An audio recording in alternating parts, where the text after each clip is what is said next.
Hello and welcome back to the Ballin Sisters. We are back and today for the dissection or a discussion on what happened last night. And what happened was my prediction came true. That is what has happened. Yesterday I said it is going to be United who's going to be winning 2-1.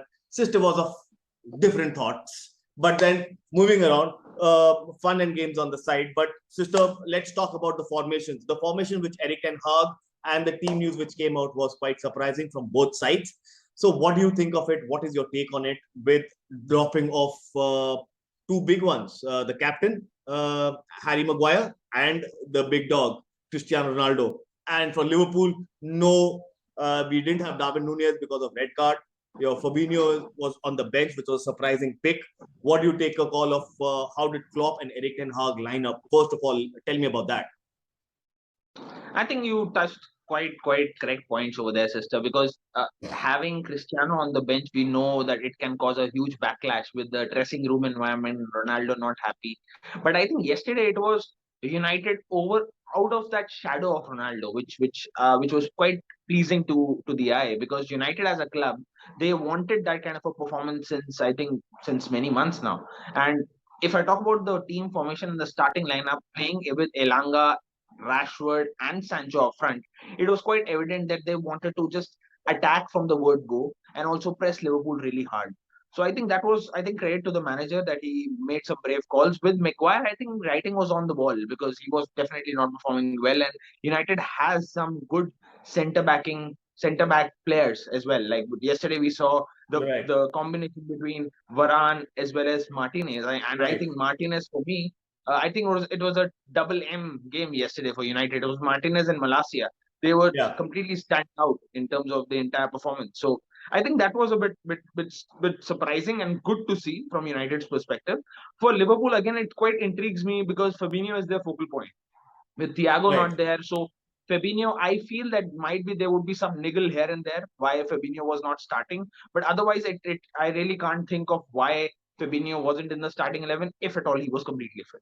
Absolutely, that was a big call. But then going on to first, let me tell me about the first 15 minutes. The kind of pressing it was like a cherry on the cake kind of a thing, and the icing on the cake, I should put it like that. That the kind of pressing which we all wanted United to see. We've been dying to see United to do that with the kind of pace, the young blood. I think so. Eric Ten Hag has done something very right, is putting the young blood. He said in the pre-match press conference as well that he wanted to press, and that is the reason he didn't pick Cristiano Ronaldo for that reason. So do you think that did pay off? Yes, obviously it did. But then pressing Liverpool, does that leave certain places vulnerable for United? I think it was, and I think it's a double-edged sword when we talk about pressing, because if you don't back it up with a good defense, and when you're not defending as a team, you're just going to keep yourself wide open for a counter attack. So I think with Liverpool, that's a big risk. But I think the way United performed, especially in the first 15, 20, 30 minutes, I would say, it was like really they were on Liverpool. They were at it. They were literally at Liverpool at that moment of time. And if you could see like any good challenge maybe made by Dallo from the right wing, and also whether it was a challenge from Malacia, I think it was celebrated between the defense line, between the players, and which was quite good to see, because it was, I think, since a long time we have not seen United play as a team. Yesterday we got a good glimpse of it, and not just a glimpse. I think first 30 minutes United was all over Liverpool. Then Liverpool's gradually they came back into the game. I still feel they were quite sloppy in the first half. They were quite sloppy in the first half. Especially the first goal. If I talk about the first goal, especially, if you saw that how Milner was really reacting to Van Dijk when the first goal went in. I think that was a complete horror show from Van Dijk. If I talk about that first, I believe I have to point this out. I think the Van Dijk of say about 2 seasons back to Van Dijk of now, he feels like a scared cat that what happens if I get injured again. I think so that is what is playing in his mind. And number two, I believe if you remember, you and I had this conversation for this season. Maybe players are more concentrated towards the World Cup and not trying to put in their 100% and trying to save themselves for the World. And I think so yesterday was the first proper example of what I saw in Van Dijk, that he didn't want to dive into it. Earlier, if it was the old Van Dijk before his injury, he would have dived into it. He didn't care if it was breaking his leg or somebody else's leg or he was getting a yellow card. He was a fearless guy. I think so. After that injury, he's become more fearful rather than being that clinical defender what Liverpool paid premium for. I absolutely agree to your point, and it does. And I think to give credit to Van Dijk, I think it plays on your mind as well when you're Yeah, out for so long because of such a troublesome injury. I think it plays on your mind. But I think that first goal, even if he was not lunging into Sancho, I still feel he could have done better because if you see a 38-year-old war dog like James Milner putting his body on the line, I know he doesn't care about his World Cup chances. He's not going to go into the World exactly. Cup, but still, if you see Milner performing the way he was, I think Van Dijk could have done better. No, I feel if I remember correctly, it was more of the kind of footwork which Sancho also played, and I have to give credit to Sancho and the presence of Bruno Fernandes where he was indicating where to shoot for Sancho, and he was standing right on the side when he was giving him an angle to go in for the first goal. What do you think that this is? Even though good old early days in the Premier League, that one win can say a lot of things, and especially that Hindi terminology which always resembles with me. So, what do you think about the first goal? Do you think now this is the way forward for Manchester United in terms of the first goal? That this is how they would like to play and press teams, or they're going to be more chopping and changing coming forward with the transfer window still being there? I think so. United needs to be quite flexible with the way they approach their games as well. Because Right, I think with Liverpool, with Spurs, with City, and we have seen under Ole as well, right, it's easier for them to play these teams rather than teams who will actually sit back and create a low block. So correct, low correct, block, I still feel that United needs to really break down defenses. I think they are quite poor in that still. They right. might be performing well, they might be pressing well, which they did against Liverpool. But I think in terms of a team which is doing a low block, and I think that's why the next game is a litmus test. We Correct. might all say that United have performed brilliantly against Liverpool, but against Southampton, because Southampton, the way they play, I know they won't put a low block, but yes, they have the complete capability of doing that. How can they break it? Sancho is not a striker. Sancho is a player who will come from the wing. They need a striker. If not Ronaldo, they would need to have a number nine. Whether it is Martial, whether it is some names are floating around in the market, whether it is one of those, I think. But I think they still need to strengthen their squad. What about the second goal? Because I saw I saw the second goal as well. It was a movement from the back and the ball going forward and catching Liverpool on the counter with the kind of movement and the speed which Rashford is showing, and I finally feel that he was not distracted yesterday because he's got a lot of slack off the field as well. So was that and with the kind of temperament Eric Ten Hag brings in. So do you think that this kind of a thing is going to be very important in the coming weeks? And also tell me about your thoughts of the goal which happened yesterday.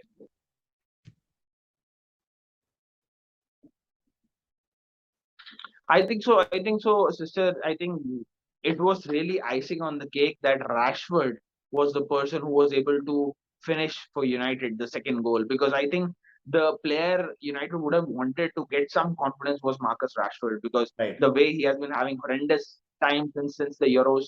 So I think it was good to see. Although to be honest, when I first saw the goal, I thought it was an offside. But Yeah. when the VAR came up, when the lines flew, then I found out that it was an onside. But yeah, it was very touch and go, very close.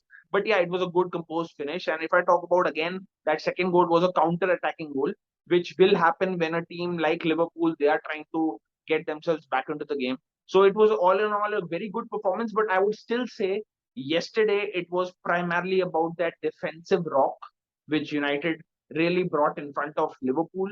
It was a combination of Varane and Martinez at the back, which did wonders. And I think now if at all the way things have gone last time around, I think it will be very difficult for Maguire to get back into the team.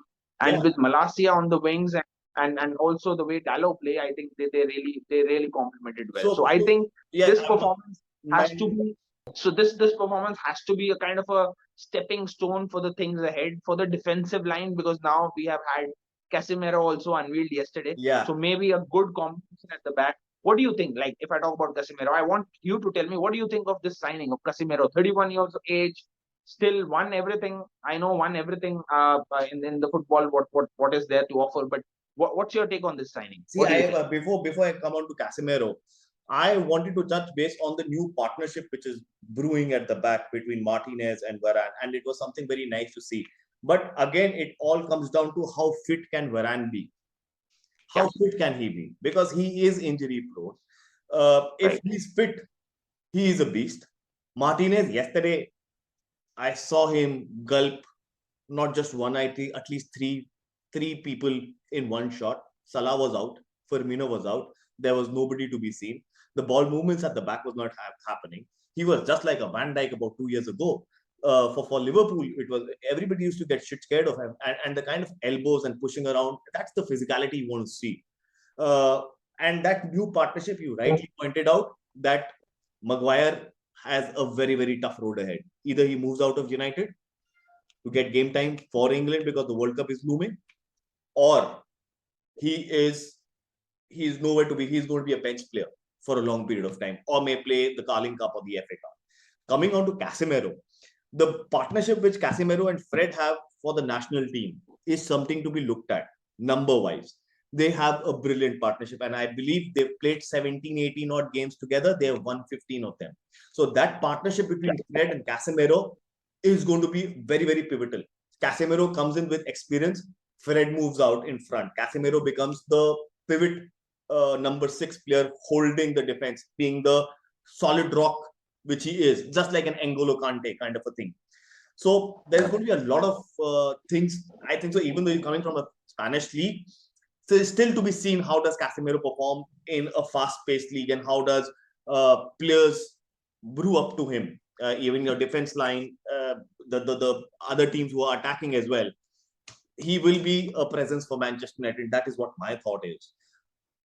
So talking about Liverpool as well, I just want to Yes. touch on Liverpool side as well. And before I go to the Liverpool thing, I do have one question to you. You talked about Maguire and a tough road ahead for him. What do you think? Is Maguire to Chelsea going to happen? What's your take?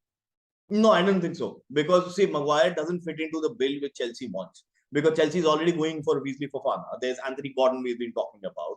So there are a lot of players here and there which is being talked about, but I don't think Harry Maguire fitting the bill, and 50 million pounds or 40 million pounds is not the answer for it. Harry Maguire may be a great defender in a three, but then he has been great for Leicester if you look back also, because he had pivotal two in front of him. Those people were great. You had King at that time, and you had Kante at that time. You had Drinkwater in front of him. All three of them playing as if nothing to lose. So when you have people like those in front of him, the defense obviously looks like an elite defense. And when you are in a vulnerable position, as of what Harry Maguire has been, he's not been able to lift up his spirits, and his spirits have been down for a long period of time. So it's Right. going to be very difficult for Harry Maguire's spirits to come up. Number one, he has to go into a team in which he can perform and he can be a center point. Right now, I don't see that happening for any big team going in for a Harry Maguire, let alone Chelsea. Yes, there's been news floating around, but I highly doubt that might happen. So that is there. Okay. So Uh, so so yeah, what lies next? So now coming to Liverpool, what lies next for Liverpool? Three I think matches, so. no wins, two Yes, draws, one defeat, languishing at 16th in the table. A team which is always there, right at the top, competing for the title last 4-5 seasons. What do you think? What lies next with Liverpool?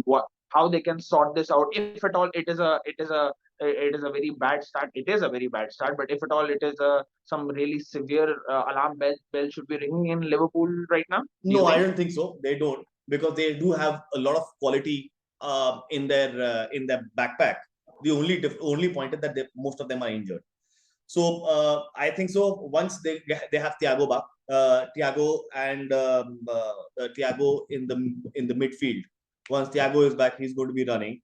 The defense is going to be more or less sorted. They're already sorted. The only difference But with sister, I have a point to make here. When you yeah, say that they have a lot of players which are injured, so if I talk about a couple of seasons ago as well, when Liverpool had few injuries, Van Dijk was injured. yeah, So we never focused on their injuries that much because they were still performing pretty well. They yes, had like, if I talk about from a frontline perspective as well, everybody is fit. Yes, Darwin Nunez is having a red card, but yes, apart from that, everybody is fit. Jota is injured. we all know Jota is injured, but again, if I talk about the other rest three, Diaz, Firmino, all the rest, I think they are well capable to really shine as a team. They What are, do you think? but I think so. I think so. What is missing is that confidence in front of the goal. If you look at it, Bobby Firmino has not been scoring goals so much. They've lost Yep. Sadio Mane, who was one of a big partnership with Salah.